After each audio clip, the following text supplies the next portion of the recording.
ஒட்டஞ்சத்திரம் அருகே கிரசர் ஜல்லிக்கற்கள் ஏற்றி வந்த டிப்பர் லாரி சாலையோரம் இருந்த வீட்டில் மோதி நொறுங்கியது.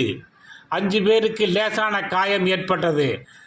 திண்டுக்கல் மாவட்டம் ஒட்டஞ்சத்திரம் அருகே உள்ள மார்க்கம்பட்டியில் மலையை உடைத்து ஜல்லிக்கற்கள் எடுக்கும் தனியார் கிரசர் தொழிற்சாலை இயங்கி வருகிறது.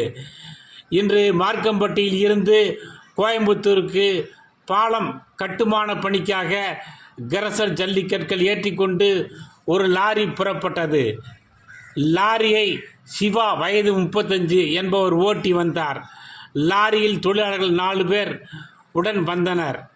லாரி இன்று பகல் 12 மணிக்கு மார்க்கம்பட்டி சின்னக்காம்பட்டி சாலையில் பாறைப்பட்டியில் அதிவேகமாக வந்து கொண்டிருந்த போது டிரைவரின் கட்டுப்பாட்டை இழந்து தாறுமாறாக ஓடிச் சென்று சாலையோரம் இருந்த தையல்காரர் பழனிசாமி என்பவருக்கு சொந்தமான வீட்டில் பயங்கரமாக லாரி மோதி முன்பகுதி நொறுங்கி நின்றது.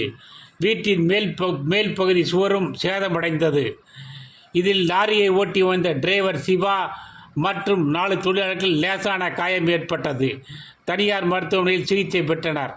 விபத்து நடந்தபோது வீட்டில் யாரும் இல்லாதாலும் சாலையில் எந்த வாகனமும் வராதாலும் அதிர்ஷ்டவசமாக பெரும் விபத்து ஏற்படவில்லை. இது குறித்து இடையகோட்டை போலீசார் விசாரணை நடத்தி வருகின்றனர்.